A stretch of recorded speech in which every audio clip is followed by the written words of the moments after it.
So, um, first of all, it's lovely to have made contact with you. Yes, and yourself. It's Angela, by the way. Yes, Yeah, yes, I call myself Miss Jane. That's my middle name, but that's fine. That's fine. Thomas Sheridan is now, I think it's realistic to say Thomas would be the biggest alternative media person in Ireland.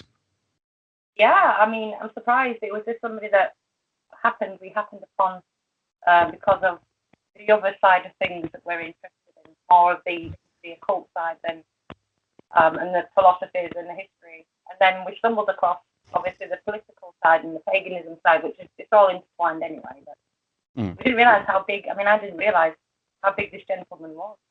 So I can understand why he is. Unfortunately, we don't have anybody like that here. So.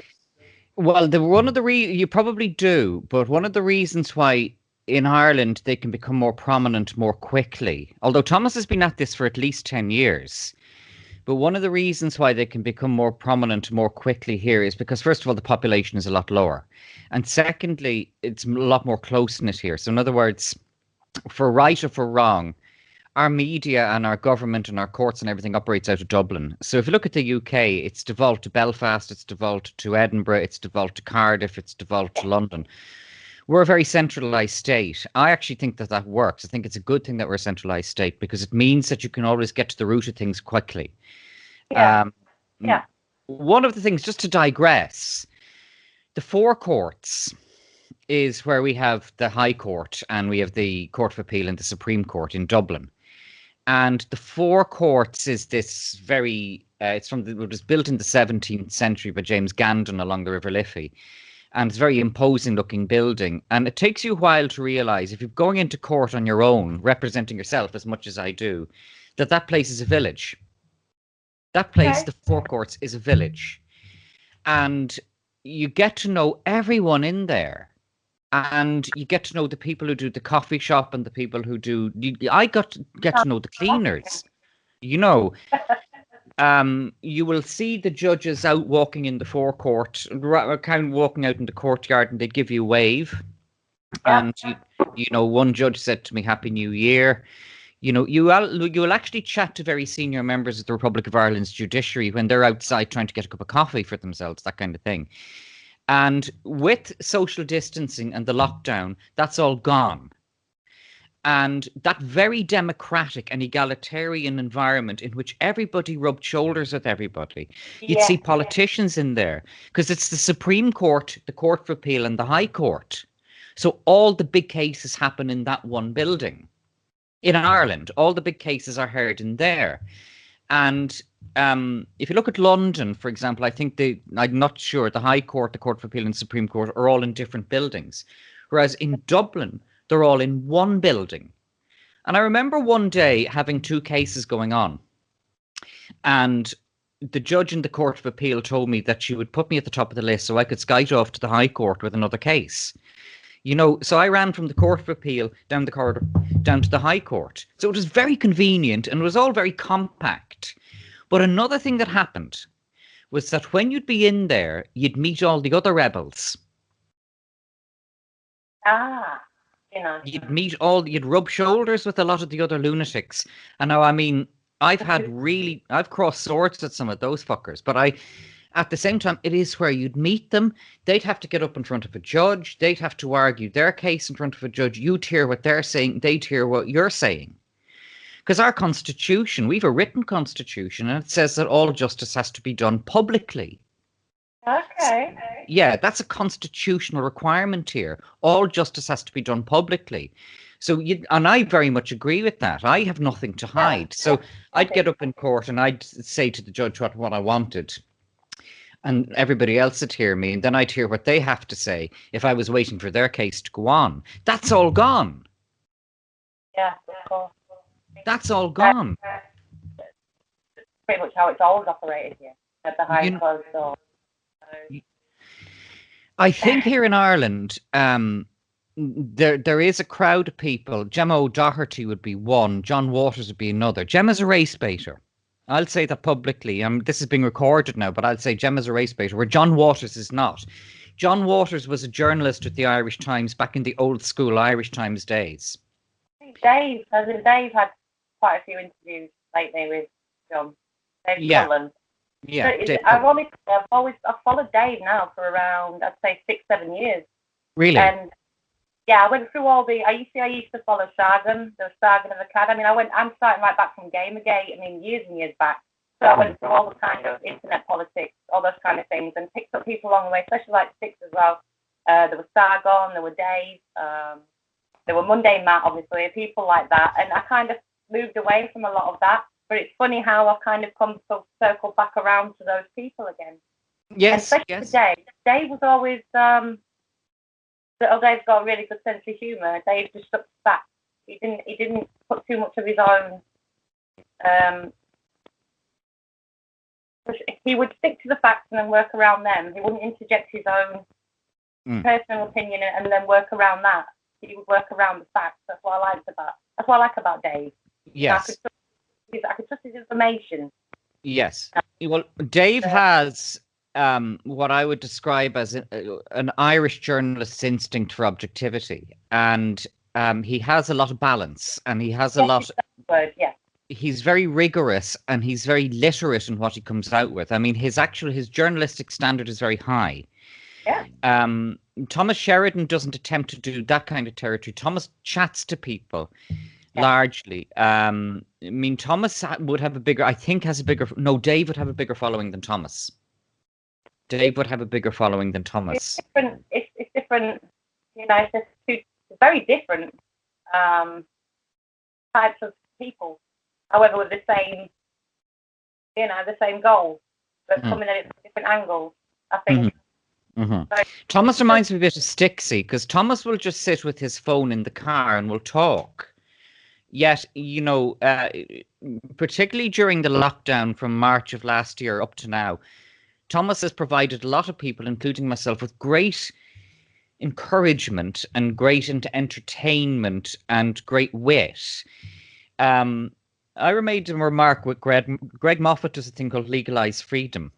And Greg Moffat interviewed me, and I said, in a proper market, Thomas Sheridan and I would be very senior decision makers in Irish mainstream media. We'd be producers in RTE or in Virgin Media One, and instead we're completely sidelined. And instead you look at the talentless nobodies, particularly in RTE. You know, we're frozen out of it. But that's good, because then people like such as myself and many other thousands of people can still feel close to the people that we listen to, you know, because everything's become so blurred now. You know, it's not blurred for me. The waters are, you know, far too muddied. I don't believe anything I hear now, you know. No. So whereas people like you and Thomas and Dave, you know, you can still feel close. They still feel human. They still feel like, you know, they're not corporate. I don't like corporate. One of the gaslights that is coming out, particularly in RTE, but also in the Irish Times, and the Irish Times used to be a really good newspaper. Up to about 10 years ago, the Irish Times used to be really reliable and balanced, and it was diverse in the best sense. Well, one of the gaslights that they come out with, and they come out with it indirectly, is that somehow all of us out here in the internet are too bloody stupid to make our own minds up about what we see, and that we believe every single thing that is claimed by every tinfoil hatter on the internet. And that's obviously not true. You know, so when... If you believe that, you know, COVID's a scam, obviously you believe the Earth's flat. That's the one I get thrown at me every time. You know. So I mean, essentially every single thing I say, that's what I get thrown back. So if I put a comment such as, you know, you do realise that most vaccines have to go through 10 years of testing and they have 3 stages, you know, that have to pass, you know, and I suppose you believe the world is flat as well, and I'm like, yeah, I'll do, yeah, fine, you know. I'll give up. Thomas and I saw a lot of that. We saw a lot of that tinfoil hattiness. I call it, in a previous video of mine, I call it fanaticism. We saw a lot of that fanaticism around the 6th of January when Congress had its vote and Trump lost. And Trump immediately came out and he said, now this is a lost cause, and he gave up. And Trump has immediately moved on to the next episode of his life. But all the way up to Biden's inauguration, there were people saying, "Oh, Trump's going to come back and he's going to do this and he's going to do that." Yes, But yeah, that's right. Sorry. Yeah, There no, was I'm a going to lot. have anyway. There was a lot of that with QAnon. I would agree with those who are saying that QAnon seems to have been a trick, that it seems to have been designed to mislead people. When you get, when you get into these culty things like QAnon, then they will inevitably attract a certain type of person who is looking just for a messiah in the same way that the mainstream ones are. But they're just JFK Jr. was going to come back. It's and don't get me wrong. I think during the first, I suppose I've always erred on slightly. You could call me. I'm not full Alex Jones, but then again, Alex Jones seems pretty tame now. The older I've got, the more mainstream he seems. He doesn't seem, conspiracy theory minded at all. In fact, I'd call him kind of in the middle now. Yeah. When you look on that, there's far more stuff that you could get way down many rabbit holes, which I've been down over the past 10 years. Right down to people, if you've ever heard of them, like Donald Marshall. You've got your Brill, you've got everything else. You've got, cloning stations, everything. And I think when the first lockdown initially came in, and obviously everything was happening, I had a look at the QAnon stuff, and I started reading into it. And inside of me, it would have been nice, the optimistic side that this was all happening for some good. Especially with the children, the child trafficking. That's always been the thing that just breaks. I can't. That's the rabbit hole that I went down. I wish I never had. So I can understand why a lot of people, and if you actually went onto a lot of these groups, it was mainly for the child trafficking side of it. They were hoping that they were getting these kids out of tunnels and stuff. And I can understand why a lot of people became attached to that then. But then it got silly, and they should have walked away. Yes. That happened to me in 2014 in Dublin because, I found myself in a situation where I had to litigate, and I had to litigate in the High Court, and I just said I have to do this myself because I just do not have the money for the lawyers. Because to litigate in the High Court, it's hundreds of thousands to litigate in the High Court. And around 2013, 2014, it was 2013, I came across the Free Men on the Land. And they started all this shite with me about, they're not real courts, and you just have to go in and tell the judge that it's a common law court and this, that, and the other. And I smelt bullshit from the start. You don't exist, and that's not my name, and all the I went through all that as well. Oh, I'm sorry to hear that. You have my deepest sympathy. I didn't actually go for. I went down that rabbit hole where I looked into all that, and I revoked my implied rights and all that. I did kind of get. When I say I get sucked into these things, I just like to look into these things, but then I find myself moving on to the next thing. Yeah, that's right. The Free Man on the Land thing, though.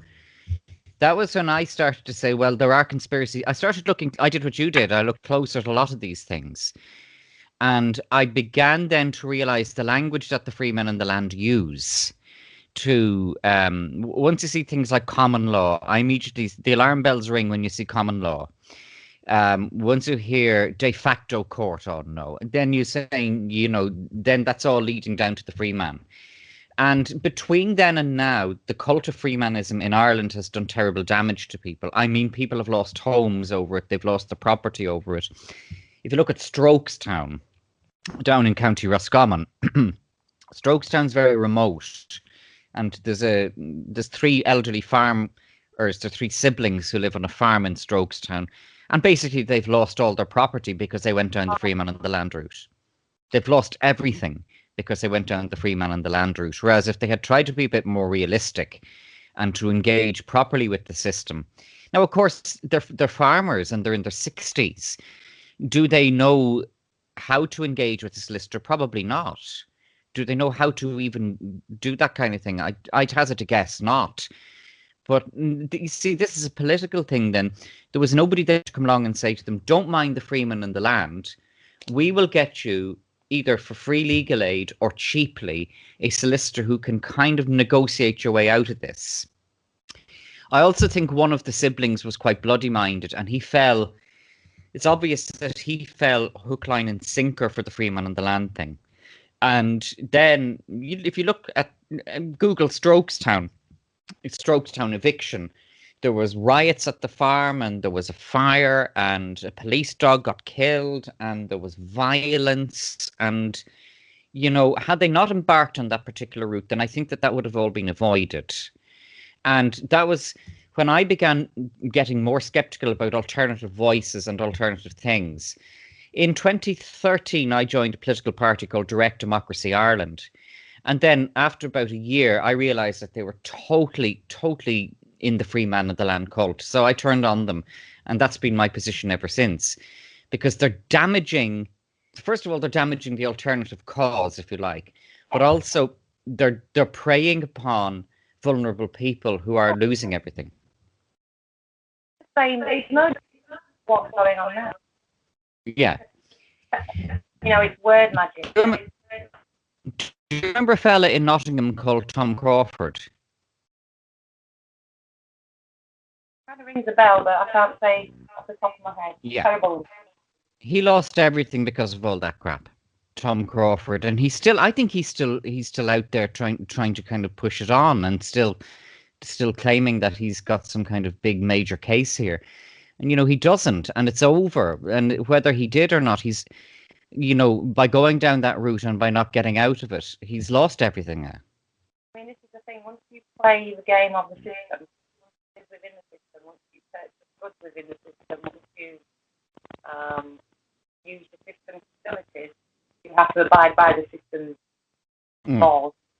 As much as I don't like them, as much as we don't necessarily have the choice,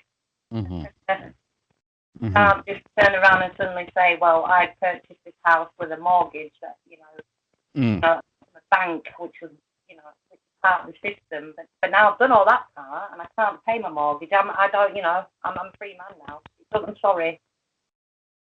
It doesn't work like that, unfortunately. Unfortunately, it doesn't, Never own anything. I mean, this is what always amazes me when they talk about the Great Reset and you'll own nothing. We own nothing anyway. Everything's an asset. Everything's an asset, and an asset can always be taken away. Never get attached to anything material. Never. That's right. That's right. That's very true. Mindset to never have nothing that you can't walk away from materialistically. That's true as well. Times I've walked away from a lot of material things because the situation needed me to do that. How many children? How many children do you have? I have 3, and I have a stepson as well. So I have 4, right. And a practically son-in-law, so 5. Right. Wow. And you also were saying that you're not going to send them back to school. Yeah, I actually pulled my son out as soon as I think it would have been when they shut the schools down in March. He never went back because I'd always been on the verge of homeschooling anyway. So I pulled them out and I homeschooled. I pulled my child out before, much to the disdain of a tyrannical headmaster. He didn't like the fact that I understood how the 1992 education. I'd actually sat there and managed to read all these things, which a lot of these free men, the people that rely on this free men blurb, if they actually read within a lot of the acts themselves, you have got ways in and out of those things. That's right. All you have to do is read. I can take my child out of your school. All I have to do is provide my child with an education. Yeah. Have to be within the curriculum. It doesn't have to have a set time period. It doesn't have to have any of these things. Absolutely. Everything is in there to get round it. Everything. So I've pulled them out, and they'll not be going back now. They won't be going back. No, so, you're right. Some kind of normality ensues. Normality, I hate normality anyway, but I don't think he'll ever go back. He doesn't want to.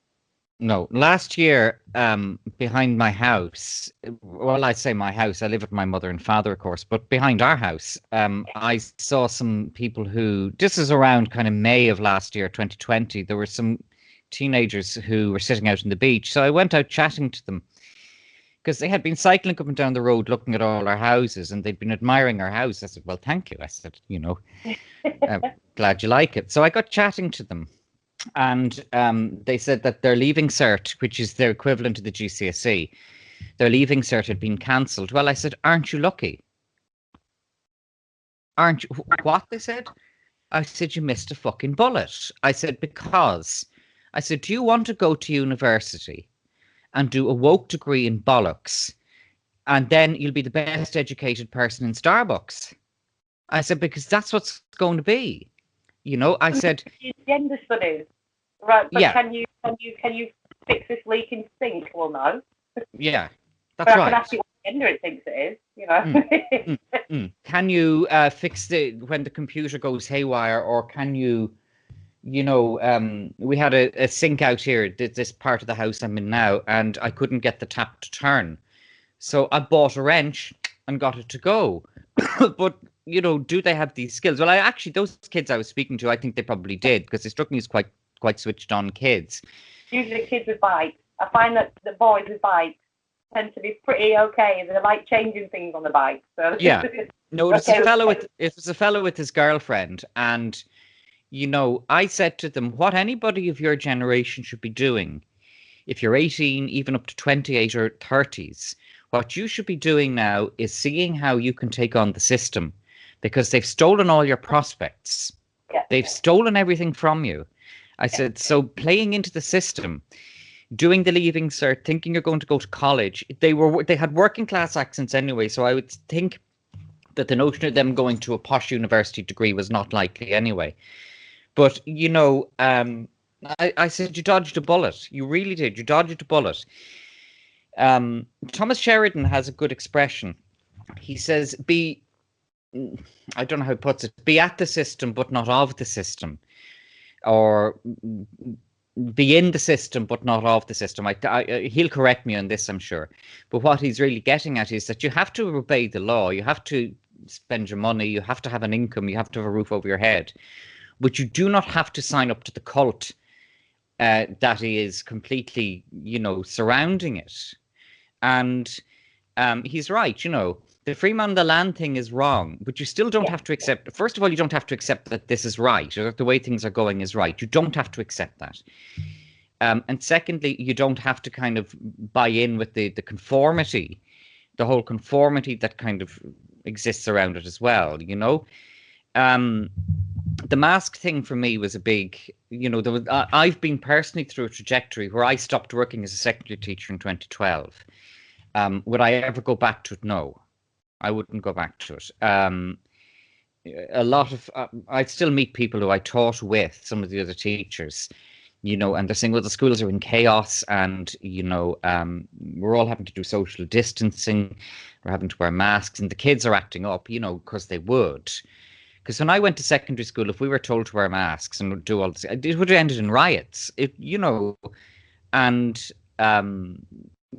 for me, secondary school was an experience where I learned about a psychopathic control grid. My whole secondary school was a psychopathic control grid. And I have a video out today in which I said that, at the age of 17, I finally learned how to say no and how to mean it and how to see it through. So then when the mask thing came around in 2020, it came here roughly the same time as in the UK. It came around August of 2020. And I said, I wonder how this is going to turn out here. Now, I said, mind you, it is the Irish government. So first of all, they're liars. And secondly, they're incompetent cowards. So I said, if I hold on to those, we'll see how this actually works. So then I looked at the law that they had brought in regarding masks, and it said that you had an exemption if you had difficulty breathing, and you had an exemption if it would cause you extreme distress. And it didn't say. Oh, is there? It's all there. It's all there. Don't read. People don't read it. And, then I looked closer. I said, does it require you to get medical certification? No. And it did actually state in there that the businesses themselves and the business owners aren't actually allowed to keep asking you, to provide any kind of exemption card even. I mean, the very fact that they said you can make one at home. I mean, I've got a really, really, really sarcastic sense of humour. Because when I've always said, if you're going to make stupid statements, I'm going to give you a stupid answer. Yeah. So I felt like getting a piece of cardboard and writing with a crayon, you know, the most ridiculous fashion, and walking around with a bit of string and a bit of cardboard hanging off, you know. And and I think the first video, I mean, I look back at that first video I made the other day and I looked awful. And you could just see how down I was. It was a really weird shift this past few days. Very strange shift. And Facebook is dead. Facebook died for me the past couple of days. Yeah. I don't know why, but it died. And it's as if I've never known that platform now. It's just gone. I'm not interested anymore. But obviously the moon was intense. But I wanted to talk. And for once I didn't care how I looked. I didn't care about anything. I just wanted to say, and like I said, I think it was a kind of an admission of defeat, maybe, at the fact that this isn't going to go back. Even though I don't want it to go back to how it was before. I don't want to get back on the wheel, you know. No. But I was frightened of how far it's going to go. But now I'm not scared anymore. You know, No. I can't live every day. I'm not scared about COVID or anything. I'm scared. I was starting to get scared at how far these people were willing to go along with this. I mean, they brought the anal swabs in now with the kids in China. And I could imagine people in Asda or Tesco in a queue with their asses up in the air, you know, looking with the masks on, looking at me as if I've got something wrong with me. And I always remember there was a Midnight Express, the film. I absolutely love that film. The book's good as well. And when he loses his marbles, kind of, or does he? He doesn't lose his marbles. He's quite sane. He's just trapped in an insane scenario. They put him into the section of the hospital with all the lunatics, basically. And they all have to walk around this hole every day, one way. And there's a gentleman that keeps accosting him. I don't know if you've seen Midnight Express, but it's an excellent film. It's a brilliant film. It's a true story. Basically, a man that got, I think it was in the 70s, tried sneaking cannabis out of Turkey and got caught as American, so they made an example of him. And what should have been, you know, and he ended up doing about 20 years inside his Turkish prison. Anyway, so they have to walk around this pillar. Crazy, they have to walk around this pillar, and this gentleman's always talking to him and accosting him, and he just wants to walk around this pillar. Then one day he has enough, so in that he starts walking around the other way. You know, and they're all telling him that he's a bad machine. I love that analogy. They call him a bad machine. He's broken. He's doing the wrong thing. And I equate that to when I walk around the supermarket. I always have that going on in my head. I have to walk around the other way because I am I'll be a bad machine. I'm not a machine. And these people literally are brain dead machines. And because I said to my husband, I said, I know we've got to move away from them now and not have anything to do with them anymore and not try and change their mind or show them the way. But then that to me, the only thing that makes me different from them is my humanity. And part of having humanity is having empathy. How do I switch off my empathy towards these people? Because then don't I become just as empty and inhumane as them? Something Thomas Sheridan said online was that what we noticed, particularly around the 6th of January with Trump, was that there's this growing fracture between us and them. And I then put up a video online, which I said there are 4 groups. There's the psychopaths, there's the NPCs, there's the normies, and then there's us. And I'm still a bit interested in the normies, because a lot of the normies would love to come over to the dark side of us, but they don't have the courage. And they're the ones I'll give the time of day to. But it's interesting, you know, I have to confess to you, when they brought in the mask thing first in Ireland, I was upset at it, because they had announced on RTE in the Irish Times, they'd all gone raving mad about how you have to wear masks in supermarkets. And I was looking for the law, wasn't published. So the first day of the masks apparently being mandatory, I still couldn't get my hands on the law. So, you know, I went into the supermarket as usual, and I got terrible harassment from one man, and then a woman chimed in with him, and then a member of staff came over to me and he said, you know, I have to require you to wear a face covering. No, I said, I'm not going to. Now, that's the tone of voice I used. I didn't get het up with them or anything, but I said, I'm not going to. He said, but it's the law. I said, have you got a copy of it? I said, because I can't find one yet. I said, if you can find a copy of the law, do show. I said, because I'm looking for it at the moment. I said, and I can't find it. And it was only that night that, and then the charge hand just said to me, that's all right. And he walked away. And the rest has been history, you know, and I've been getting on quite well with that member of staff since, because I think he would be part of the kind of afraid normie group who would like not to have to do this shit, you know, but he has a job to do in a supermarket. He needs to pay his bills. He's not going to start taking on the system that much. As I said before, I've walked out of schools. I've walked out of secondary schools and I've told them where to stick the wage, because on 2 occasions I did that, you know, but not everybody has that luxury necessarily, or necessarily has that courage. But then the Irish government published the statutory instrument which pertains to wearing masks in supermarkets, and I read it, and it's as we both said, you know, difficulty breathing and extreme distress, and you don't have to have medical certification. Oh, well, that's that then. I said, super. So I wrote to the manager at the shop and I told him I was claiming my indemnity under those 2 things, and he said, that's fine. And the rest is history. But I have been getting harassment in that supermarket occasionally, and it's always from men. Always from men. And it's always from a particular pathetic type of man. And, you know, about 2 weeks ago, I was walking out. I'd already come out, and a guy said to me, where's your mask? I said, no. He said, why aren't you wearing a mask? I said, why aren't you minding your own business? And he said, why aren't you wearing a mask? I said, why aren't you minding your own business? He said, you have to wear a mask. I said, you have to mind your own business. He said, but it's mandatory. I said, it's mandatory that you mind your own business. I said, besides, who are you? Then this other guy from a distance says, it's fucking everybody's business if you aren't wearing a mask and endangering all the rest of us. No, I'm gay. But honest to God, he had sorry, I'm going to get knackered on YouTube for what I say next. He had a real faggy voice. It's everybody's business if you're not wearing a mask. Oh, I said, oh, who do we have here? Oh, dear me. I said, oh, my.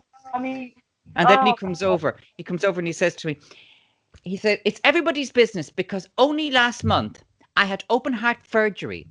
Well, I said, if you're a fucking invalid, you shouldn't be in a supermarket. Now, piss off.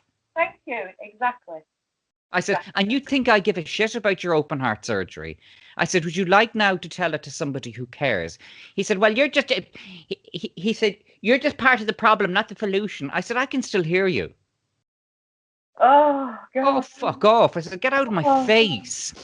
And, you know, like, I mean, obviously, it sounds to me like you're the kind of person that's been very in tune with, like, the current past zeitgeist, well, the zeitgeist of the past 5 years that's just been absolute.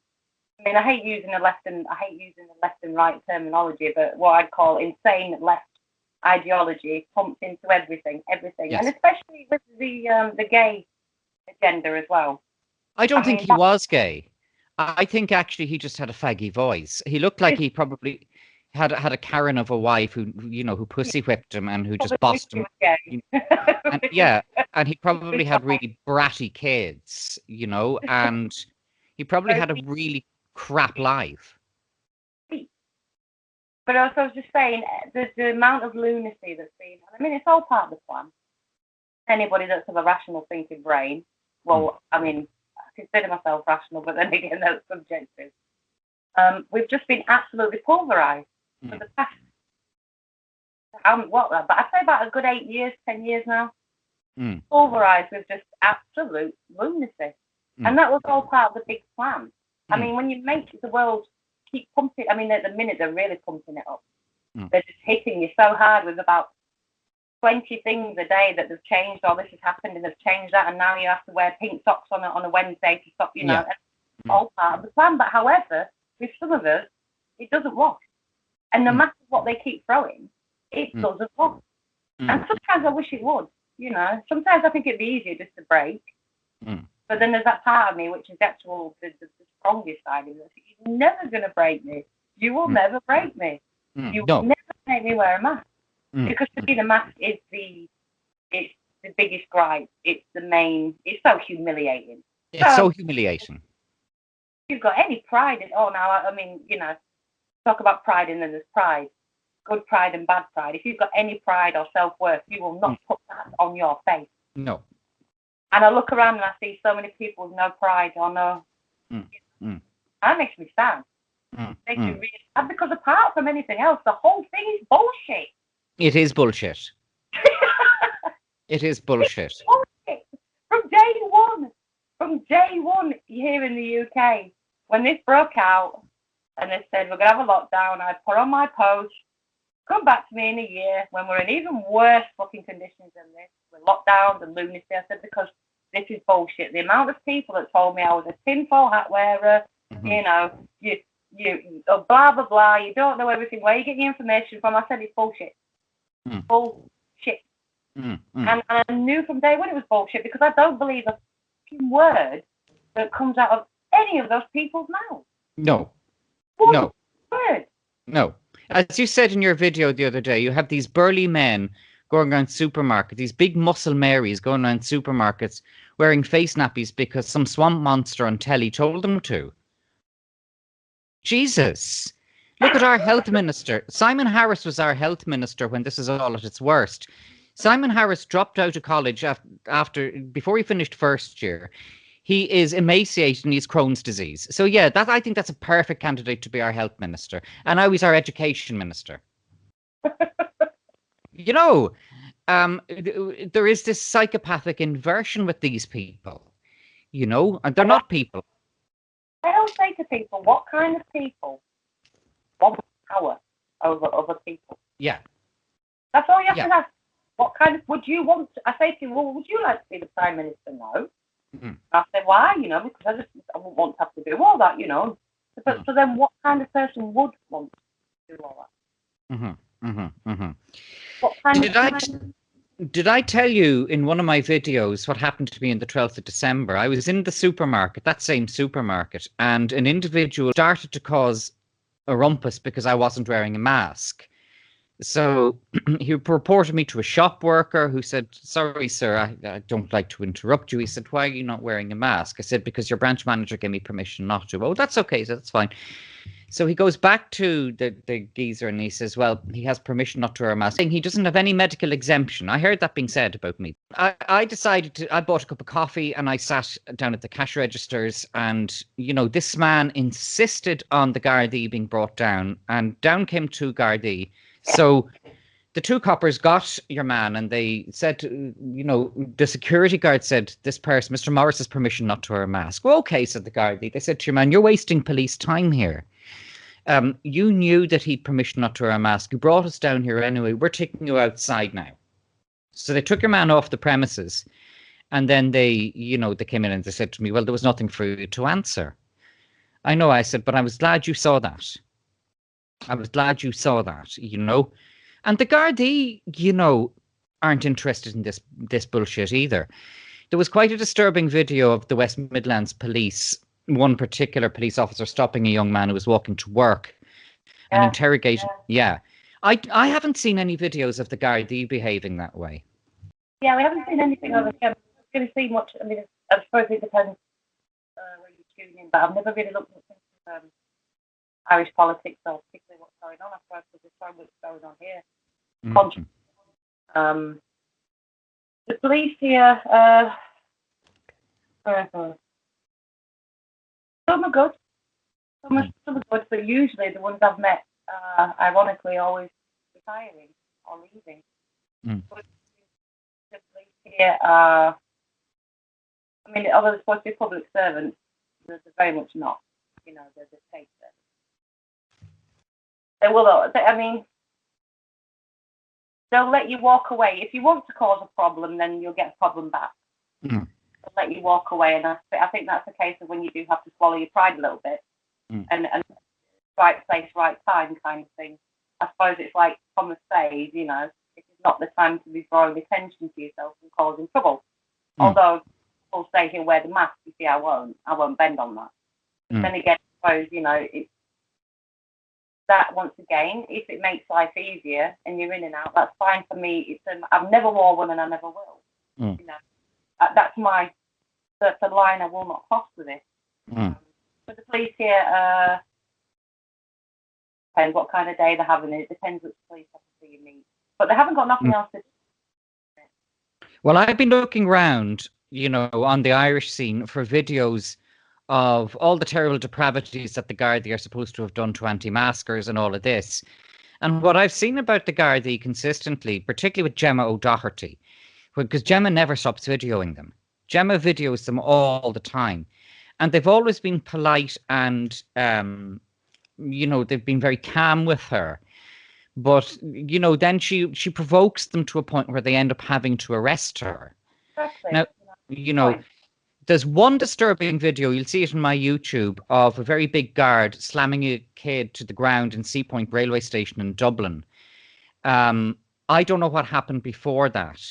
So I am reluctant to make very strong assumptions there. I put the video up on my YouTube because after the big copper slams the kid to the ground and takes him, he drags him off the train through the open doors and slams him to the platform. And I think one of his colleagues then do it to the other one who was with him.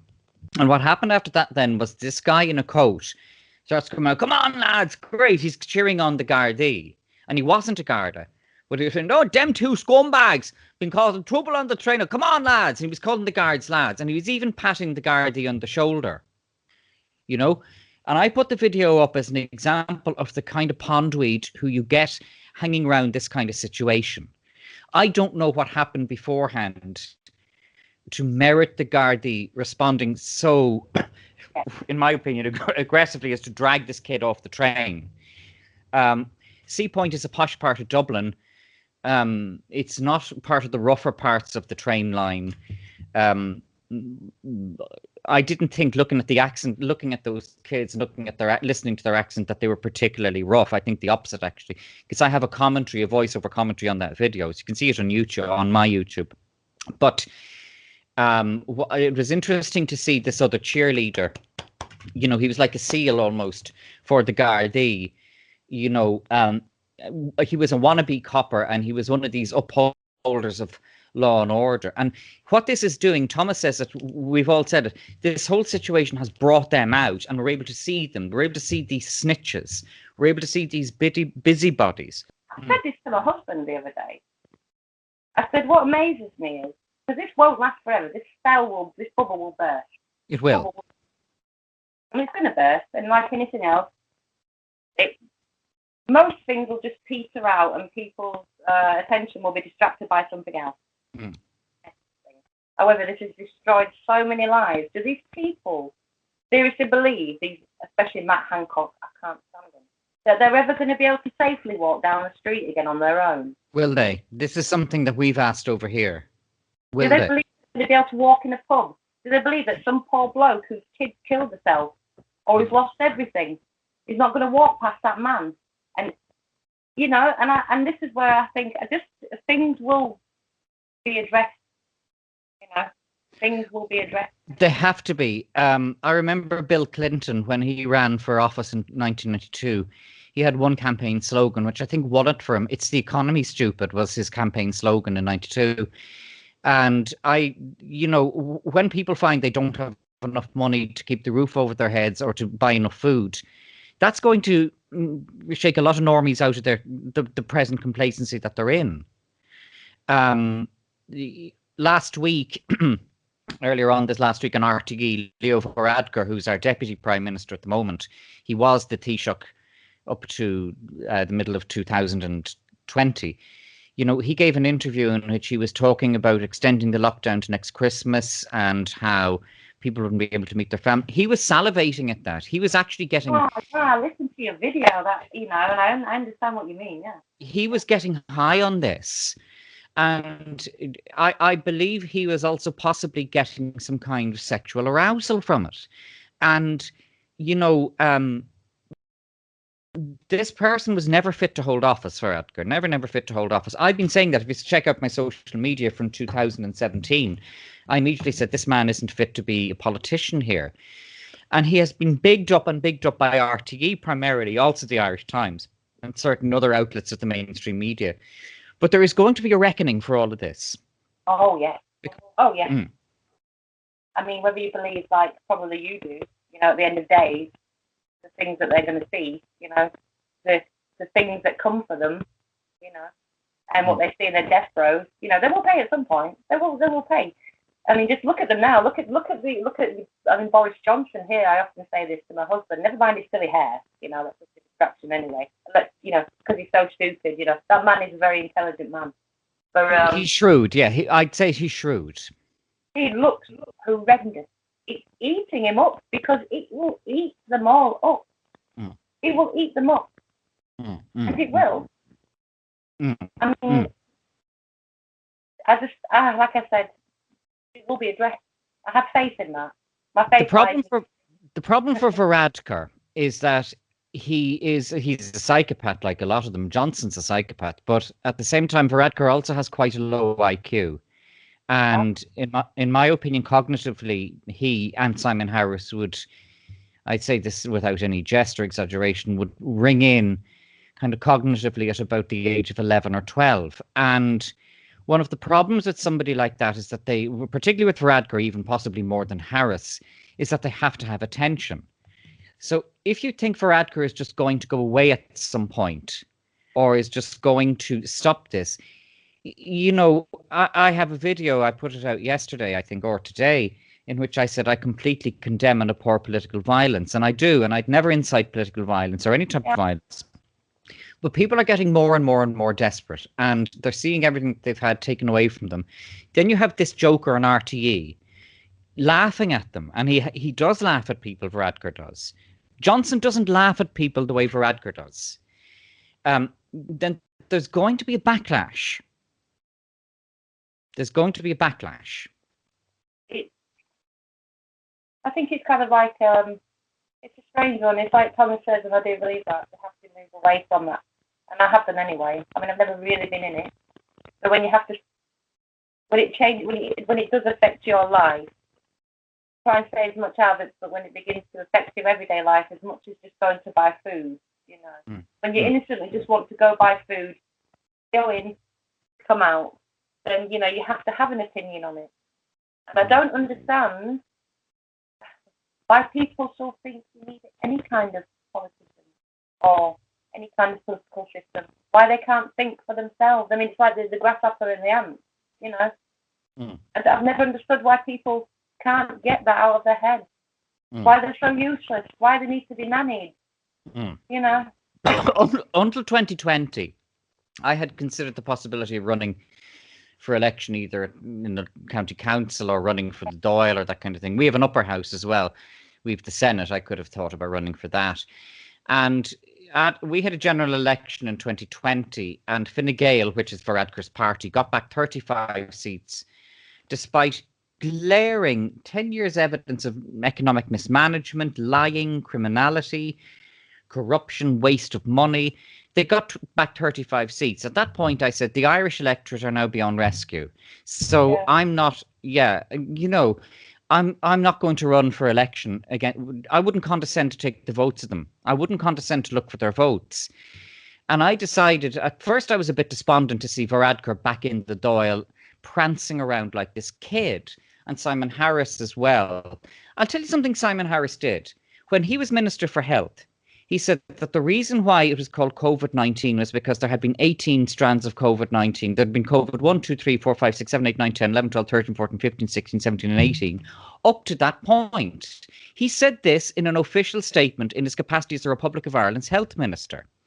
He then, when he was caught out on that, he put up a tweet saying, I made a boo-boo, ha-ha. He put up a little video on Twitter.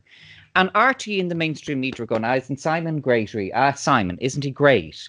And you see, Thomas always says, never address politicians by their first name. And I said to myself, this is glaring evidence of the fact that the man is incompetent and a liar. And he's making it up as he goes along. And the mainstream media, why are they not hammering him on this? Why are they all going along with this? And I decided, my decision at the general election in 2020 was that I would focus on the media and I would focus on, doing my YouTubes and doing these kind of things. Then later on in 2020, the judge required me to get the webcam and to get the mic and all of this. So it allows me to do these things far better than I could have done before. So in a way, there was a synchronicity. These things are all beginning to fall into place. But the idea now that I would consider running for political office in this country is for the birds. It's absolutely for the birds. There is an interesting thing. The Assembly of Northern Ireland has very much begun to set its own agenda, quite distinct from the Commons. And I was looking at a few videos from a fellow called Jamie Fletcher, who's really good, actually. Jamie had said that if you still believe COVID-19 the way you believed it in March 2020, then you're the victim of a cult. That's what Jamie Fletcher says. And he's right. You're the victim of a cult. But he had some videos, he had some clips of the Northern Ireland Assembly. And the standard of the politicians in Northern Ireland and the standard of how they conducted and spoke for themselves and the degree of rigorous debate there were streets ahead of anything we have down here. And I was very impressed by that. I was a lot more impressed by the fact that questions about the lockdown, questions about the validity of all of this were coming out and were being reported in the Northern Ireland Assembly. Maybe they are down here, but of course RTE isn't going to tell you. Yeah, well, this is the same here. I mean, media blackout. Well, media blackout. It's not really a blackout. It's just the fact there is an alternative viewpoint or voice. You know, and everybody that does have an alternative voice, mainly actually predominantly from Ireland. Like I said, with Dave, obviously with Thomas, with yourself, even now that discovered you, there is no alternative media here now. And even what they call the alternative media, such as talk radio and things like that, I mean, they're just paid opposition. You know, it's controlled opposition. Yeah, there is no alternative viewpoint. You've got your, like I said, like talk radio. Oh yeah, these lockdowns are terrible, but but I'll do I follow all the rules. I wear my mask and stuff, and the vaccine's great, but you're destroying people's lives, and it's like you see all these people saying, "Hurrah, you're the best thing ever." You're so out there and radical, and I'm like, they're still wearing masks and then talking about getting and the vaccine. Yeah. Well, something that I will say to people is, look, I'll say to them, don't lie to yourself if you're going to try and lie to me, because if you say you're an anti-masker and you're wearing that mask in the shops, then you're not an anti-masker. And I'm not being condescending to them. I'm saying to them, if you haven't reached a point where you want to turn around and take the mask off or not wear it in the shops, that's your own concern, and I'm not condemning you or judging you for that. But if you're going to call yourself an anti-masker, then you don't wear a mask. Yeah. And that includes when you go to the shops, or it includes... I remember talking to somebody and she said, well, I am an anti-masker, of course. Great. I said, can I ask you one question? I said, when you go to the shops, do you wear a mask? Well, she said, you don't want to get into trouble. Then you're not an anti-masker, I said. Yeah, you said a video that really touched me, actually. And I mean, me and my husband have both been feeling the strain again at the moment. But you said something, and it was quite reassuring in a way, and it made me put things into perspective a little bit, because from day one we've always been opposed to this every single step of the way. And you said that we're all victims. Yeah. Now, because I've never worn the mask or toed the line, I've never considered myself a victim. I'm not a victim. I hate that word. Obviously, that comes, I suppose, of I will not be a victim. I won't be anybody's victim. But in essence, we still have, it has affected us, probably more so than those walking around in the mask. Yeah. Because of the stress, the way you have to build yourself up before you go in anywhere. And so it was quite nice to be able to turn around and say to my husband, look, it's okay if we both, feel sorry for ourselves for 5 minutes, take a deep breath, and then get back on with it. Take a moment, take a breather, and, realise that it is hard. It's not easy. It's never been easy not wearing that mask. It's been harder. I actually found the first few days of the mask thing in Ireland, I found that stressful, because I wondered what it would be like in the shops. Yeah. Now I don't. particularly my own local supermarket, I do enjoy looking at these other ones who have been bought into a scam and who are being humiliated by being burlesqued by made wear these things. And my attitude to them is, I don't fucking sympathize with you for 2 seconds. You know, you bought into this. You wear your masks. You wear your mask if you want to. If you think you're going to come over and condemn me for not wearing a mask, bring it on. Bring it on. Oh, really? They always say to me, why aren't you wearing your mask? I say, well, because I'm allergic. I say, allergic to what? Your mask? I say, no, to bullshit now. Piss off. Yeah, yeah, absolutely. Before Christmas, I was talking to 2 women on separate occasions in that same shop, and they were wearing masks. And they said to me, "Would you stand back, please?" And I said, "Okay, sorry." I said, "Are you social?" Yeah. I said, "Are you social distancing?" No, they said, "It's just you've really bad breath." Well, look, I said, that proves that the masks don't work. I said, are you not computing in here? If you can smell my breath through your masks, they don't goddamn work. And they're still not making the connection. So that the scariest bit that actually shows you how far people have been brainwashed now is whenever they speak about the mask again or talk about whenever they bring it up with the media or it's talked about on the pulpit, I like to call it, automatically again people start assembling into queues outside shops without it even being stated. The next day they're in a queue again, whereas probably for the month prior there hadn't been. So it's that ingrained in their psyche now that mask means queue, means social distancing, means it's sad. They're gone. It's very sad. It's very sad. And it kind of still does upset me, I suppose. Perhaps, I mean, obviously there's a difference between me, you and Thomas, etc. Is that I am female. I suppose I have female things that work different, and female thoughts and, that nurturing thing, that I wish I didn't have sometimes. But I still have a little bit of empathy, left for them. But they're gone. They're not. They're absolutely not. No.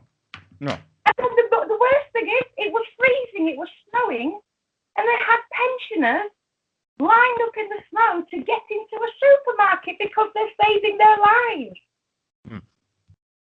Yeah. And these idiots that had a mask on in front, let's just say there were 5 people in front of a 70-year-old woman.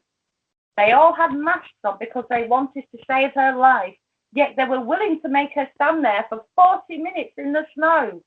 Yeah. And then if I turned around and said that because I haven't got a mask on, whoa, conspiracy. I'm like, you're actually doing, whoa, and I suppose you believe the earth's flat. You're making that pop. No, whoa, stand back. I don't want your germs. And you can't win. And then I give up. I give up, yeah. I can't deal with irrationality. It's the one thing I can't deal with. Yeah. I cannot deal with it. I cannot rationalize the irrational. And no matter how you try and, explain it to me or play it out, it's still irrational. It does not make sense. Did you see an animated video I made about a guy in Dolan supermarket? I did an animated video last year, and it actually was inspired by one individual in the supermarket when they had a queue in our supermarket for the checkouts, and this individual was there with his wife, and I was there in front of him in the queue, and he does this to me. He had a mask on his face. I said, "Excuse me?"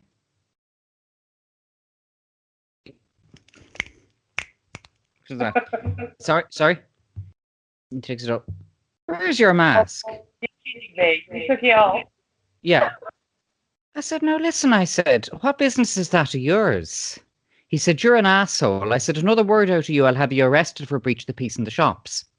At this stage, his wife was doubled over with the cringe. I said, "Do you hear me now?" I said, "You say another word to me." I said, "I'll ring the guards and I'll have you arrested for breach of the peace in this shop." I said, "Are we clear about that?" And then in that animated video that I did, I actually based the old geezer specifically on that individual. And I could not get over it. You'd almost get angry at it, except I don't these days. I still find the cheek of that man accosting me in the queue and point, how dare you, you horrible little bastard, and think that you have the right to stand in judgment and to interrogate me? Fuck off. How dare you? How dare you? Who the fuck do you think you are? You know? I mean, mainly people, it's not even the staff in the shops, it's just the general public. And that is the one thing that pushes me so far. Oh!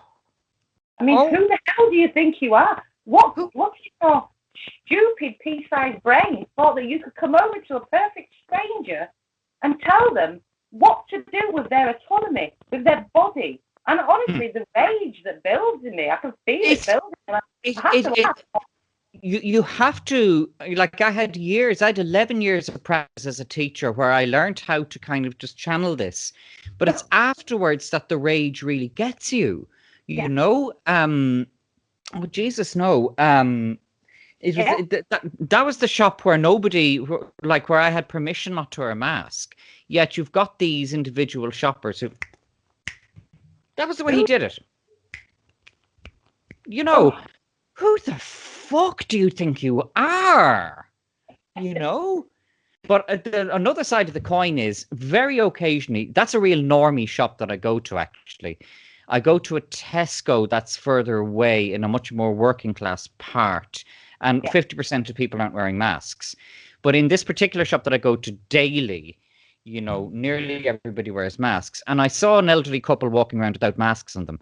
And me and my big mouth, I said, excuse me. I said, sorry to interrupt you. I said, but may I ask you why you're not wearing masks? Oh, Jesus. They said, oh, we're terribly so. Oh, no.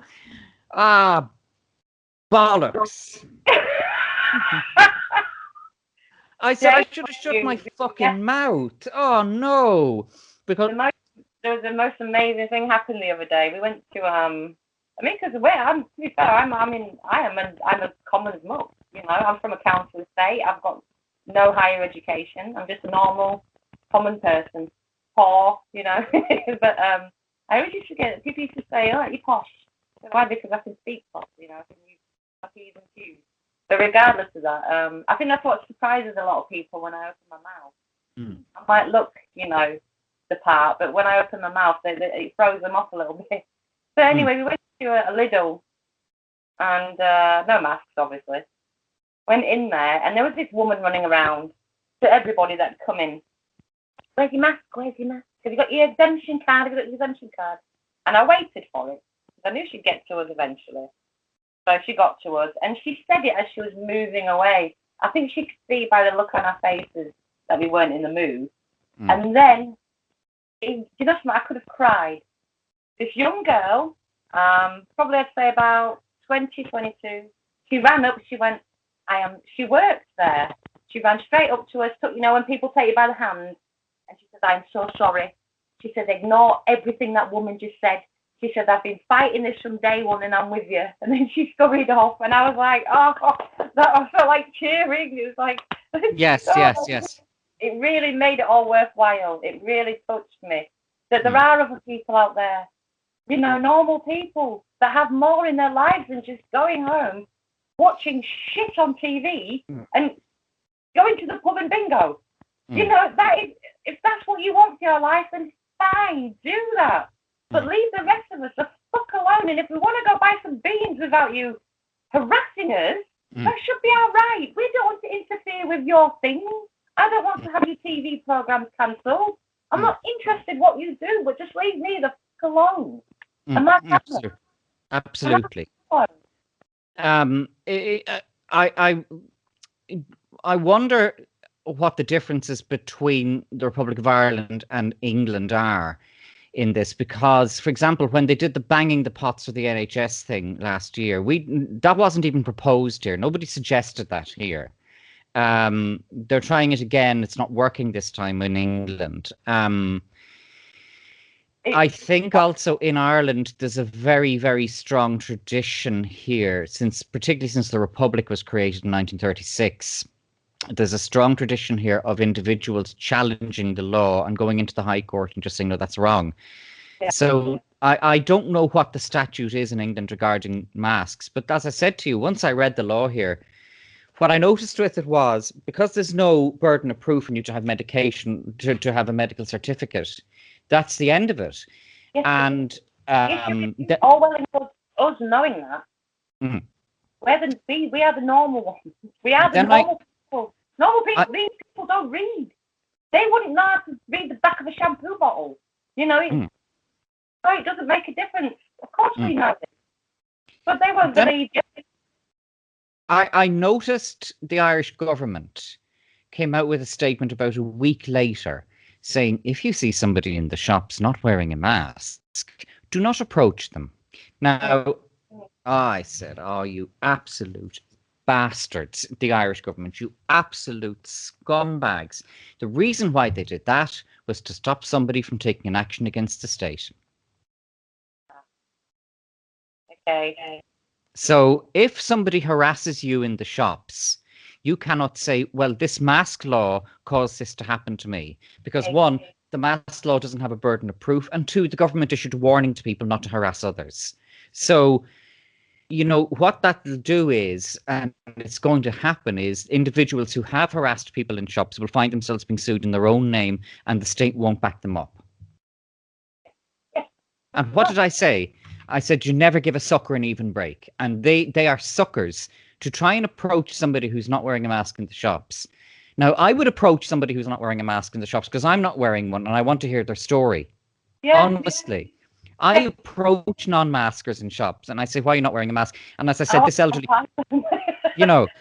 this elderly couple said, oh, we forgot to put our, be Jesus. So no, the hooky. Oh God. I said, me and my big fucking mouth. Should have let them wander around the supermarket and forget, and nobody would have approached them, you know, me and my big mouth. But I've met the odd other person who's not wearing a mask, and you do have great conversations with people. I mean, you just have great chats with people, you know.